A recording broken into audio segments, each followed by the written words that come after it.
Hey, good morning. This is Josh with Allen's Equipment. WAAS Satellite 135 went down yesterday afternoon. I just wanted to make a quick video and show you guys how to switch it if you're having problems getting DGPS. First thing we're going to do is hit back, go into diagnostics. Here on the bottom, you'll scroll over till you see RDI.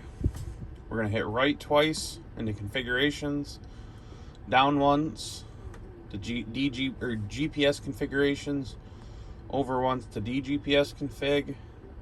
We're going to scroll down until we see AORE. We're going to hit right once until the E starts to blink. We're going to scroll down to 135.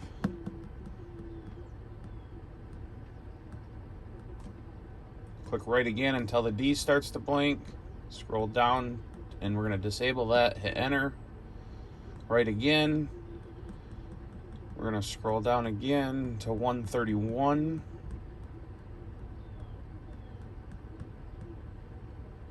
Hit right again. Auto heed. We're going to hit enter. We'll escape out. And this WAAS 132 is what is going to appear. That is what we're going to want.